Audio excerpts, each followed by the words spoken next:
Shalom. దేవుని పరిశుద్ధ నామానికి మహిమ ఘనత ప్రభావములు కలుగునుగాక.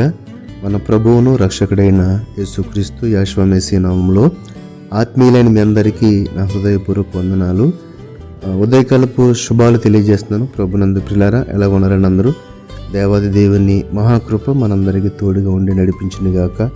ఆమేన్. యోబు గ్రంథము 8వ అధ్యాయము 7వ వచనంలో ఒక మాటను మనం చూడగలుగుతున్నాం. నీ స్థితి మొదట కొద్దిగా నుండినను తుదకు నీవు మహాభివృద్ధి పొందుదువు.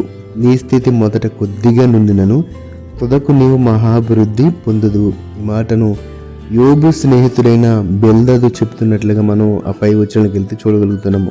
ఎలీఫజు, బెల్దదు, ఇంకొక ఆయన ఉన్నారు. వీళ్ళందరూ కూడా యోబు యొక్క స్థితి చాలా దిగజారిపోయినప్పుడు, ఆయనకున్న ఆస్తి అంతా పోయినప్పుడు, తనకు ఆ కుమార్తెలు తనకున్న సర్వమును కూడా కోల్పోయి ఎంతో వేదనకరమైన స్థితిలో ఉన్నప్పుడు అతని స్నేహితులు ఆయన దగ్గరకు వచ్చి మాట్లాడుతున్న సందర్భాల్లో అతని స్నేహితుడైన బెల్దదు చెప్పిన మాట, నీ స్థితి మొదట కొద్దిగా నుండినను తుదకు నీవు మహాభివృద్ధి పొందదు.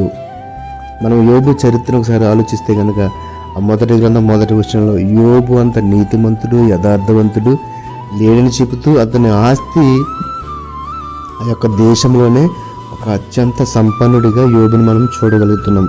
అటువంటి యోబు ఈరోజు ఎటువంటి స్థితిలో అంటే భయంకరమైన దీన స్థితిలో ఉన్నాడు. నలుగురు చేత మాట్లాడించే స్థితిలో ఉన్నాడు. కారణం ఏంటంటే ఆయన నీతిమంతుడైన ఆ యొక్క నీతిని పరీక్షించడానికి సాతాను దేవుని దగ్గరికి వెళ్ళి ఒక పందం కట్టి మరి ఆయన్ని అలా శోధించడం వల్ల ఆ స్థితిని పొందుకున్నాడు. అయితే ఈ మాట చూస్తే బెల్దదు చెప్తున్న మాట, యోబు యొక్క ఆ ఫ్యూచర్ని మనం చూడగలుగుతున్నాం. యోబు యొక్క భవిష్యత్తును బెల్దదు మాటలో మనం చూడగలుగుతున్నాం. నీ స్థితి మొదట కొద్దిగా నుండి తుదకు నీవు మహాభివృద్ధి పొందుదువు.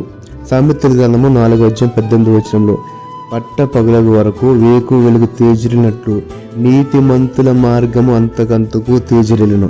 అయితే ఇక్కడ యోబు మహాభివృద్ధి పొందుతాడు. కారణం ఏంటి తెలుసండి? ఈ యొక్క ఇప్పుడు మనం చదివిన మాటలో నీతిమంతుల మార్గం అంతకంతకు తేజరిల్లును. నీతిమంతుల మార్గంలో శోధనలో, వేదనలో, హీన స్థితిలో, దేన స్థితిలో వచ్చినా కూడా వాటికి మించిన స్థితిని అంతకంతకు కూడా తేజరిల్లే స్థితిని వారు పొందుకుంటారని ఈ వాక్యం ద్వారా మనం గ్రహించాలి. ఎంత చక్కని చూడండి, పట్ట పగల వరకు వేకు వెలుగు తేజరిల్లినట్లు నీతిమంతుల మార్గం అంతకంతకు తేజరిల్లును. సాతాను ఎన్ని శోధనలు, ఎన్ని వేదనలు, ఎన్ని కష్టాలు, ఎన్ని నష్టాలు పడేసినా సరే చివరికి గెలిచేది ఏదంటే నీతే గెలుస్తుంది. నీకున్న నీతిని బట్టి ఆయన నిన్ను హెచ్చించి ఒక అభివృద్ధి అంటే మహాభివృద్ధి చెందిన దశలో ఆయన నిలబెట్టుటకు ఆయన రెడీగా ఉన్నాడండి. ఇక్కడ చూడండి, నీ స్థితి మొదట కొద్దిగా నుండి బెల్దదు చెప్తున్న మాట యోబుతో, నీ స్థితి మొదట కొద్దిగా నుండి నీకు తుదకు నీవు మహాభివృద్ధి పొందుదు. కాబట్టి నా ప్రియమైన సహోదరి సోదరుల, ఎప్పటికైనా సరే మనము సాతాను యొక్క ప్రలోభాలకు లొంగిపోయి ఈ లోకాశలో పడిపోకుండా నీతి, న్యాయ, యథార్థతలు కలిగి జీవిస్తే గనక, దేవుని మాటకు విధేయులుగా జీవిస్తే గనక ఖచ్చితంగా చివరికి నిలిచేది నువ్వు బ్రతికిన ఆ నీతే. కాబట్టి ఎందుకంటే నేను పరిశుద్ధుని కనుక మీరు అందరూ కూడా పరిశుద్ధులుగా ఉండాలి. అది ఆయన ఆజ్ఞ, ఆయన కోరుకుంటున్న ఆ విధానము, ఆయన చిత్తము. కాబట్టి ఎవరైతే అటువంటి స్థితిని కలిగి ఉంటారో వారే ఆయన వారసులు, ఆయన పిల్లలు. సామెతల గ్రంథంలోని 19వ అధ్యాయం 20వ వచనంలో కూడా నీవు ముందుకు జ్ఞాని ఒకటగై ఆలోచన విని ఉపదేశం అంగీకరించము. ఒక నీతివంతమైన, న్యాయవంతమైన ప్రవర్తన కలిగి ఉండాలంటే దానికి తగిన జ్ఞానం ఉండాలి. జ్ఞానం ఉన్నవాడే అంటే మంచి చెడుల వివేచన. జ్ఞానం అదే కదండి, మంచి చెడుల వివేచన. మంచి చెయ్యాలి, చెడు చేయకూడదు, అదే జ్ఞానము. వాక్యానుసారమైన జ్ఞానము అదే. కాబట్టి ఎవరైతే దేవుని యొక్క వాక్యానుసారమైన జ్ఞానము కలిగి ఉంటారో వారు నీతిమంతులుగా ఉంటారు. ఎవరైతే నీతిమంతులుగా ఉంటారో వారి యొక్క అభివృద్ధి ఎలా ఉంటుందండి? మహాభివృద్ధి అంటండి. నీతిమంతుల మార్గం అంతకంతకు తేజరిల్లును. కాబట్టి నా ప్రియమైన సోదరులు, ఈరోజు తండ్రి దేవుడు మనం అభివృద్ధి చెందాలంటే మనం నీతి కలిగి జీవించాలని ఒక స్పష్టమైన ఆదేశాన్ని, ఉపదేశాన్ని ఈ మాటల ద్వారా ఆయన అందిస్తున్నాడు. కాబట్టి మనం అందరం కూడా నీతి, యథార్థతలు కలిగి ఆయన చిత్తము చొప్పున బ్రతుకుచు నీతి కలిగి జీవిద్దాం. అభివృద్ధిని, అలాగే ఉన్నతమైన స్థితిని పొందుకున్న అట్టి కృప మనందరికీ దేవుడు దయచేయునుగా. ఆమేన్. పరిశుద్ధుడా, మహోన్నతుడా, మమ్మల్ని తండ్రి నీకు వందనాలు, స్తుతులు, స్తోత్రాలు.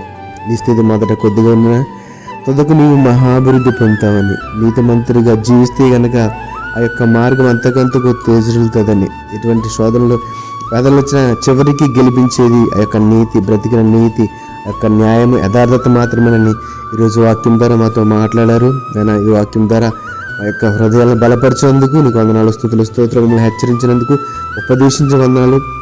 ఈ యొక్క మాటను మా హృదయంలో నిలుపుకొని నీతిగా బ్రతికి నీ యొక్క అభివృద్ధిని నేను నింపేందుకు కృపను దయచేయమని, వాక్యమైన బిడ్డలందరినీ దీవించి ఆశీర్వదించమని నజరేయుడైన యేసు మెస్సీ నామములో ప్రార్థన అడిగి వేడుకొనిచున్నాము తండ్రి. ఆమేన్, ఆమేన్. షాలోమ్. అందరికీ వందనాలు.